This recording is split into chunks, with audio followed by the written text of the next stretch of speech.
Welcome to the Fermented Homestead. Today we are going to be canning peaches. I'm going to be canning them in pint-sized jars. That's just what works best for my family. In the past I've always canned them in quart jars. Not always, I've done it once, but in the past, one time I did it, I canned them in quart-sized jars, and for our family that was just too much. We don't tend to make pies with them. They're kind of just end up being like snacks and accompany other things. And so my husband requested that I can them in the pint-sized jars, so that's what we're going to be doing today. So I have the first load of jars are all sanitized. I ran them in boiling water for 15 minutes, and I have just boiling water here. And what we're going to do is we're just going to take the peaches and put them in the boiling water and let them go for about 30 seconds.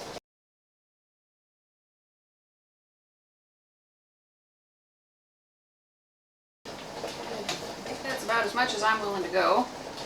Hopefully that'll do the trick. And I have some ice water here with some citric acid in it. So we're just going to stop the cooking process real quick. And throw in another batch. I don't want to leave them in the water for too long and let them cook in there. Okay. I'm going to see if I can get these ones to peel before I do any more. Yeah, we're going to have to wait a day or two. So I'm just going to pick this up again tomorrow, and hopefully they'll be good to go by tomorrow. I'll see you then.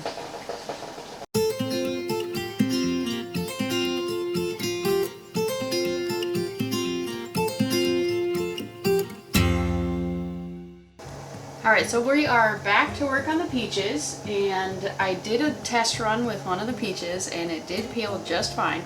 So this time hopefully we won't have any issues. I have the blanching pot ready to go, and it's boiling, and then I have my ice water over here. The burner is not turned on, obviously, and so we are just gonna boil these for about 30 seconds.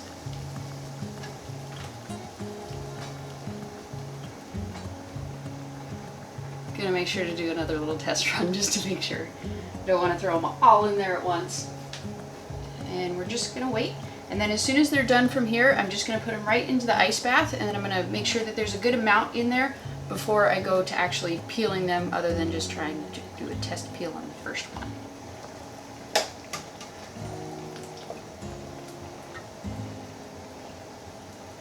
Oh yeah, see? They just kind of peel right off after that.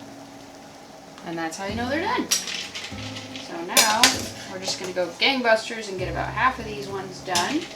The first round, this time, we're going to do the cold pack. We're going to do one round of cold pack and one round of hot pack. And whatever is left over, we're going to find other creative uses for. So I think about 45 seconds is going to be just right.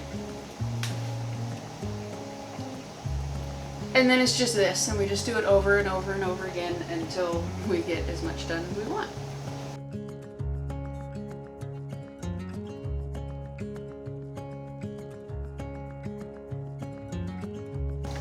And I looked everything up on the National Center for Home Food Preservation, and it said you want roughly 11 pounds of peaches for 9 of the pint jars of the peaches. And so we had, each of these is 5 pounds, and then I had a couple of extras, so hopefully we should have just the right amount.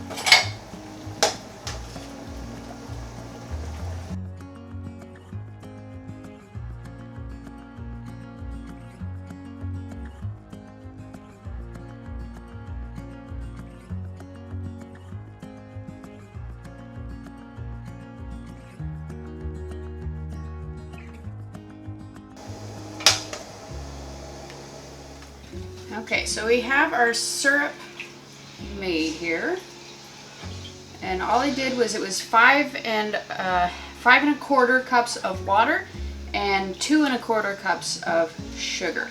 And so we're just going to go ahead and melt this. Actually, I think I'm going to move it over to this burner.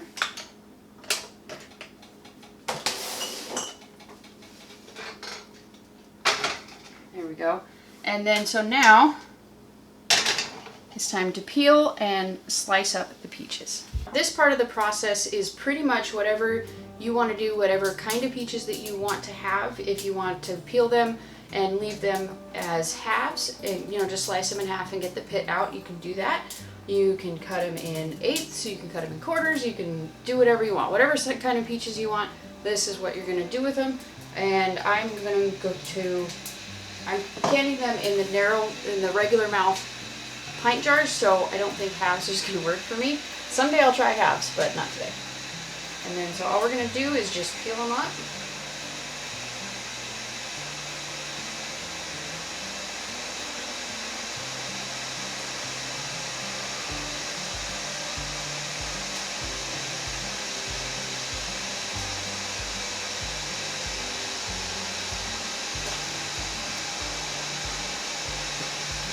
And then you can, this one's probably not the best example.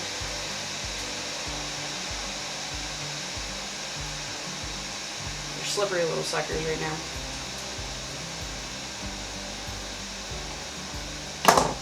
And then,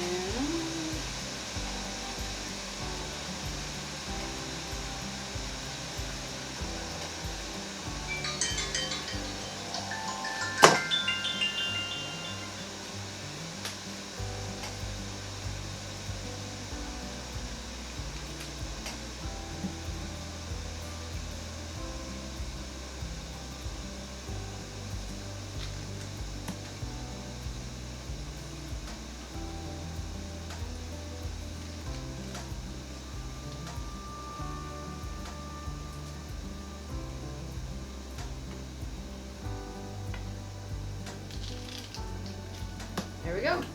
And then for me, I'm just going to cut them each quarter in half. And then put them in the pot.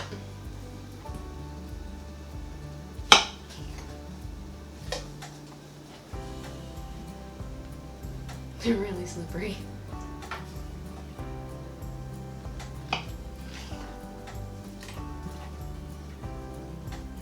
And some of these, even after you do this, parts of some of them can be difficult to peel, and I just come through with a knife like this and get them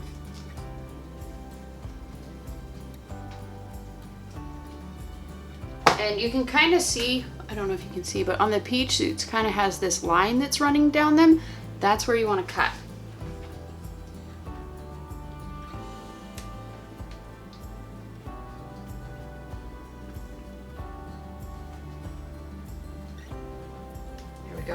And then hopefully you can get your fingers in there and pop them out. Unless you're me, then it doesn't work.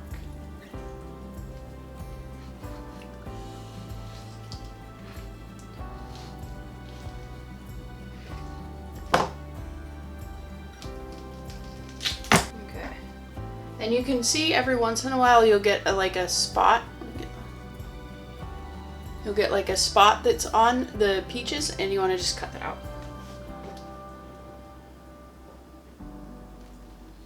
Okay. So I think I'm going to go ahead and bring you guys in for a bit of a close-up and just speed through this whole process.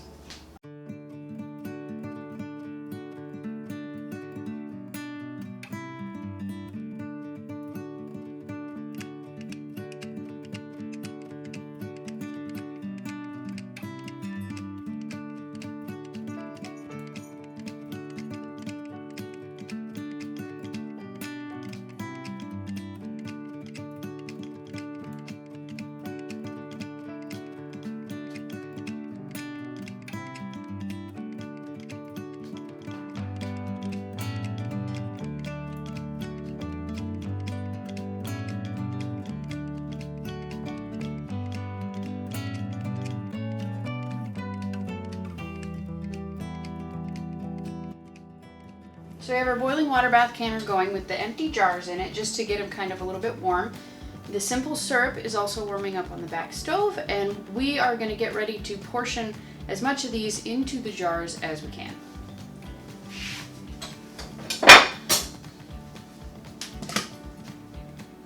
And since this is the raw pack method, we don't have to like hurry up and put them back into the canner.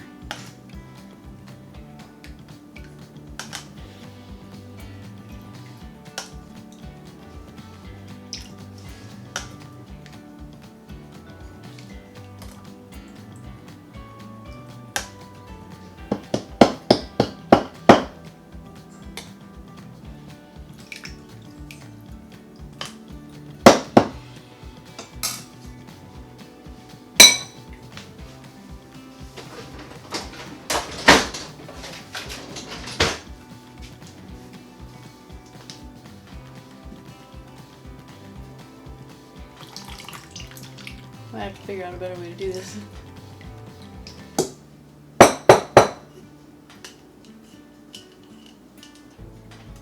I got a better idea.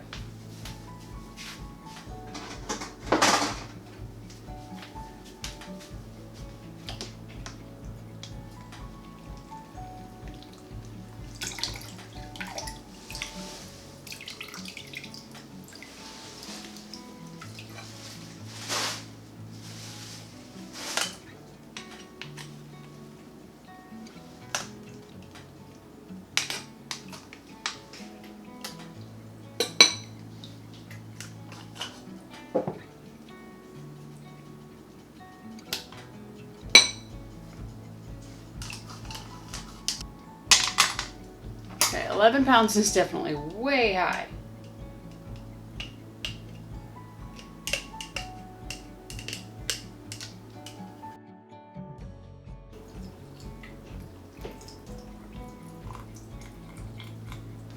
So for the debubbling, all you're going to do is you're just going to take a plastic debubbler, or you can also use a wooden chopstick, and just nothing metal, and you just push it around the sides and kind of just push everything around a little bit, and you want to just kind of just get all the bubbles out and up to the surface, and just do that to each one.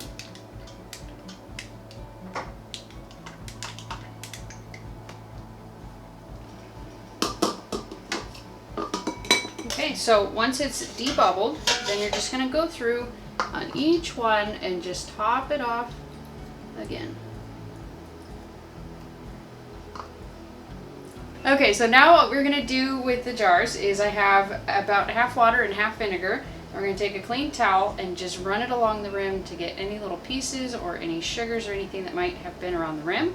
And you can also use that as an opportunity to be able to feel for any cracks or chips that you may have missed when you first checked them before you started.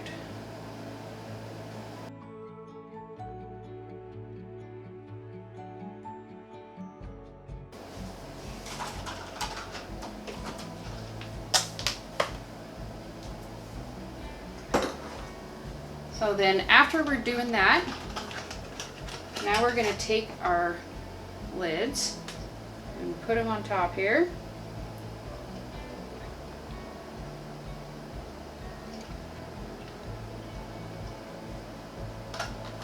And then these ones are the newer kind of the ball flats.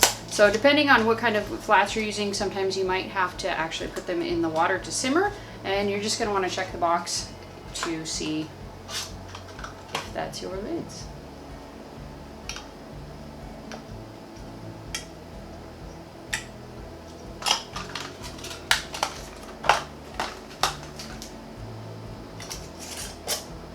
You're going to tighten them all fingertip tight. That's as tight as you can get it with these 3 fingers, unless you're some kind of He-Man or something. And just put them on the rack.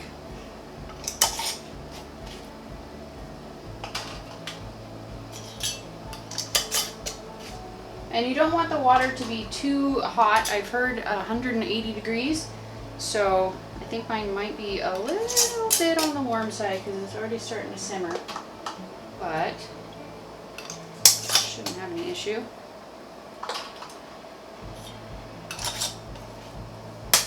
See?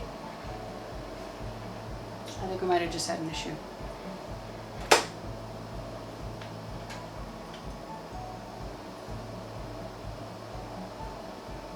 I'm kind of nervous to put it in there. I heard a crack, but it could have just been the stove.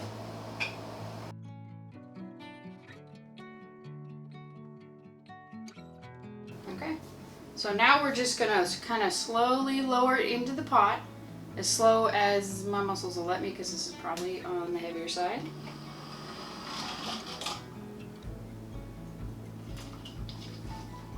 Oh, it's not too bad. But you still want to kind of just slowly introduce the heat.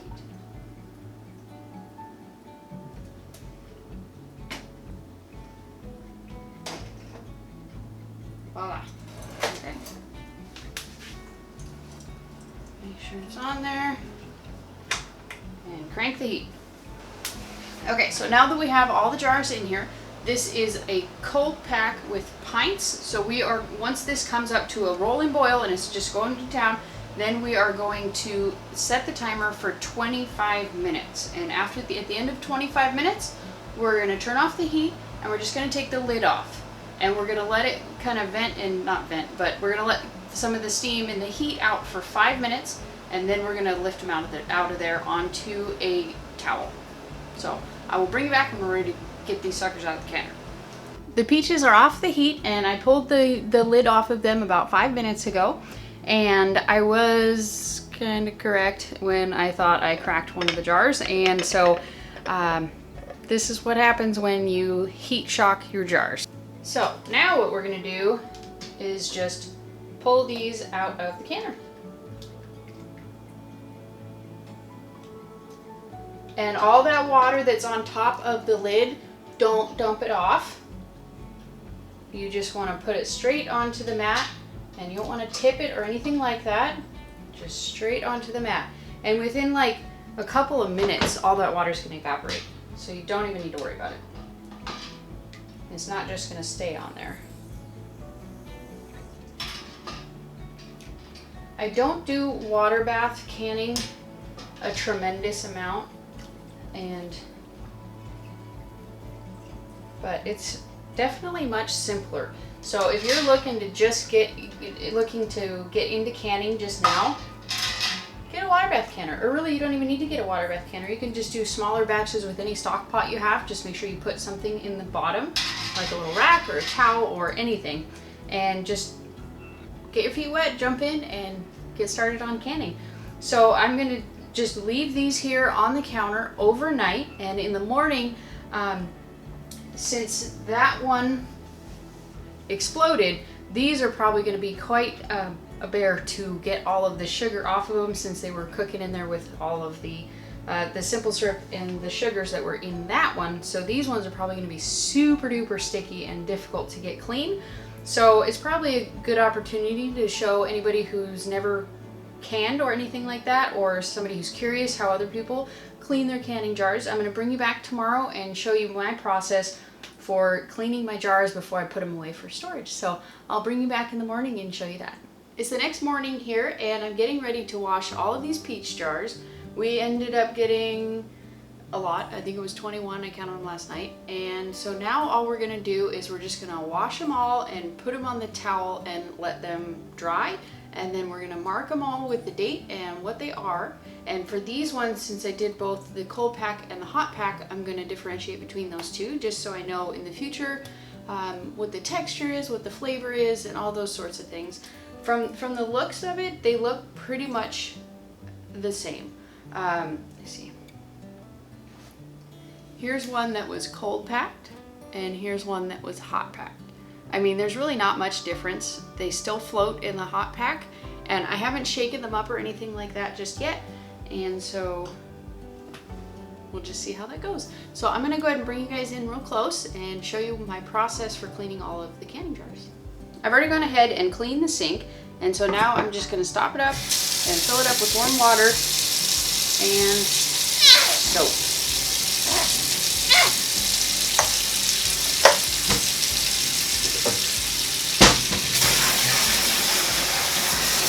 Get it nice and soapy. You want it kind of warm, but not super hot.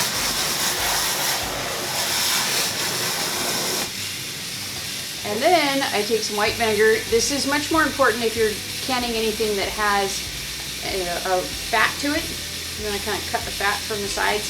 But I like to put the vinegar in it. I don't know if it helps with getting the sugar off the cans, but I'm much more concerned with any kind of bugs getting on something like this than I would be if I was canning ground beef, because they're much more attracted to the sugar. So I always like to make sure, anytime I'm canning anything with sugar, I want to make sure it is nice and clean and get all the sugar off of it.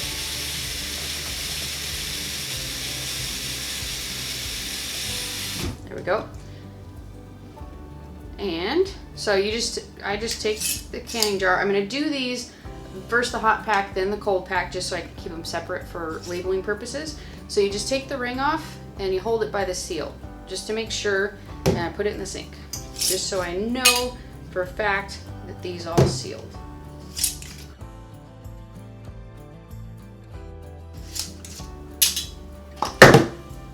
See? Dang it. That's why you do that. It looked like it sealed. There was no button or anything popped up, but it didn't seal. All right, so now I just get the towel nice and wet and wipe them all off really good.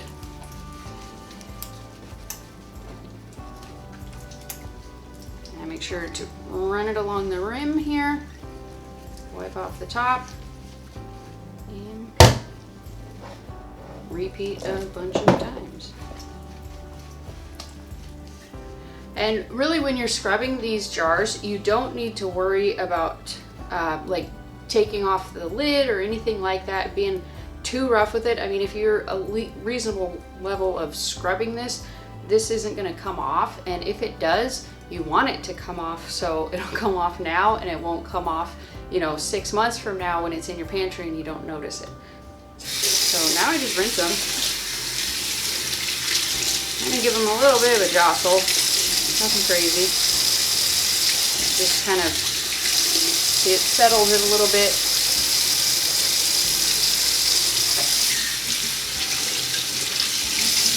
Makes them look kind of prettier in the jar. Gets them under the brine a little better.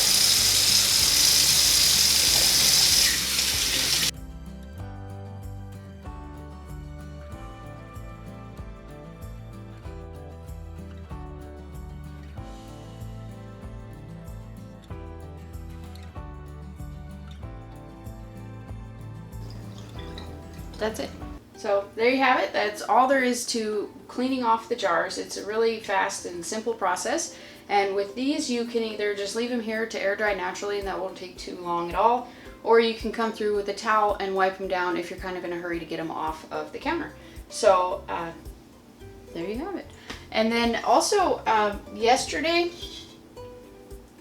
with the leftover simple syrup, I'm gonna go ahead and throw this into a half-gallon mason jar, and I'm gonna add some whey to it and make some of that peach, like fermented whey soda. And I'll go ahead and link the video where I made that, and then it was really good. I had a tiny little sample of it with the leftover after it had been cooked for the hot pack, and it's so good. I can only imagine how delicious this is going to be once I actually bottle it up and turn it into a soda. So if you're interested in how I'm doing that process, I will link the video.